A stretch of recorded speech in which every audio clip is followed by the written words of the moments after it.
स्वागत है आप सभी का हमारे YouTube channel basic education CS में।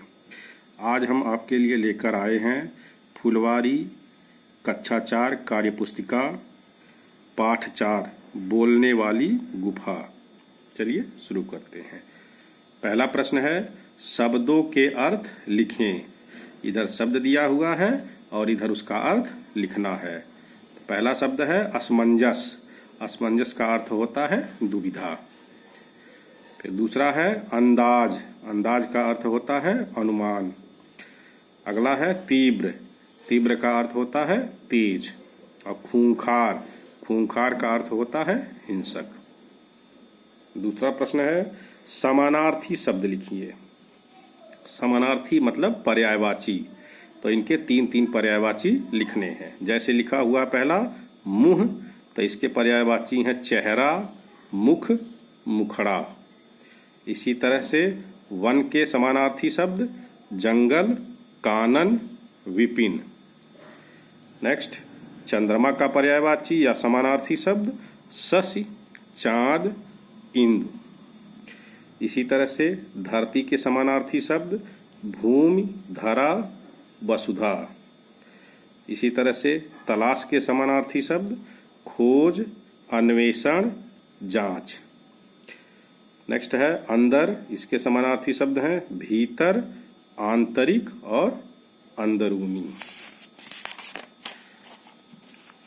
अगला प्रश्न है,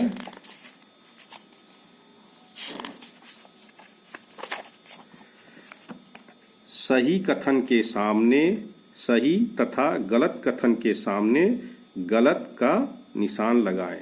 अर्थात जो कथन सही है उसके सामने सही का निशान लगाना है और जो गलत है उसके सामने गलत का निशान लगाना है।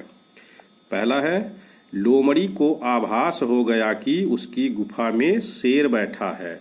तो पाठ में ये दिया गया था, उसको आभास हो गया था कि शेर बैठा है, इसलिए ये सही है। अगला है, शेर शिकार की खोज में अपनी गुफा से बाहर निकला। तो ये सही है। शेर शिकार की खोज में ही गुफा से बाहर निकला था। अगला है, गुफा में भालू के पंजों के जाने के निशान बने थे। तो ये गलत है। भालू के नहीं, शेर के पंजों के निशान बने थे, इसलिए ये गलत है। अगला है, लोमड़ी की बातों को सुनकर शेर असमंजस में पड़ गया। ये बिल्कुल सही है। उसकी बात से वो असमंजस में पड़ गया कि बोले या ना बोले। अगला प्रश्न है, कहानी का सारांश अपने शब्दों में लिखिए। इसको अपने शब्द में लिखना है। हमने थोड़ा शार्ट में इसको लिख दिया है। एक जंगल में एक खूंखार शेर रहता था। एक दिन भोजन की तलाश में घूमते घूमते वह एक लोमड़ी की गुफा में पहुंच गया। शाम को जब लोमड़ी अपनी गुफा की तरफ लौटी तो उसने गुफा के बाहर शेर के पैरों के निशान देखे। इस बात की पुष्टि करने के लिए कि शेर गुफा के अंदर है या नहीं, वह गुफा से बात करती है। शेर उसकी चाल को समझ नहीं पाता है और उसकी बातों का जवाब दे देता है। इस तरह लोमड़ी वहाँ से भाग जाती है और शेर पछताता रह जाता है। इस तरह से आप इसको अपनी भाषा में लिख सकते हैं। अगला प्रश्न है, प्रश्न 5, दिए गए चित्रों में जानवरों की पहचान करके उनका नाम लिखें। तो ये चित्र दिया गया है, इसमें है शेर। ये पहला चित्र है, चित्र नंबर 1। तो यहाँ चित्र नंबर 1 के आगे लिख देंगे शेर। और ये चित्र नंबर 2 है, ये गुफा है, इसके सामने लोमड़ी है। तो यहाँ चित्र नंबर 2 के सामने लिख देंगे लोमड़ी। अगला प्रश्न है, प्रश्न नंबर 6, नीचे दिए गए शब्दों में से सही शब्द को रेखांकित कर बॉक्स में लिखिए। इसमें 4 शब्द दिए गए हैं, एक ही सही है और उसको उसके नीचे लाइन खींच देना है और यहाँ खाली जगह में लिखना है। तो ये शब्द लिखे हुए हैं, इसमें ये चिन्ह सही है। चिन्ह लिखा हुआ है तो यहाँ इसको लिख भी देंगे।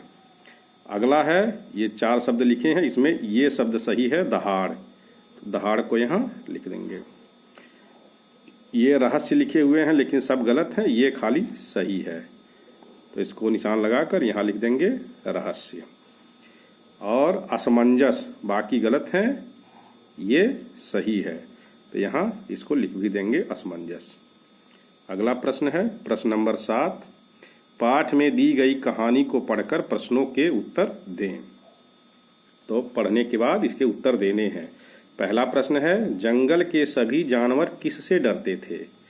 तो कहानी पढ़ने के बाद पता हो गया है, जंगल के सभी जानवर शेर से डरते थे।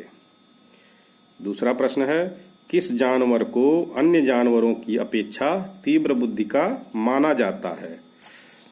तो किसको मानते हैं, लोमड़ी को अन्य जानवरों की अपेक्षा तीव्र बुद्धि का माना जाता है, क्योंकि उसने अपना बुद्धि का प्रयोग करके शेर को असमंजस में डाल दिया था। अगला प्रश्न है अपने घर के बड़ों से कोई कहानी सुनकर लिखें।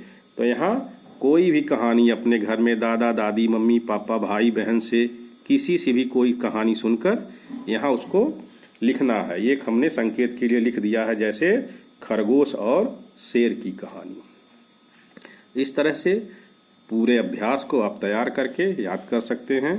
अगर वीडियो पसंद आया है तो इसको लाइक सब्सक्राइब और शेयर जरूर करें। धन्यवाद।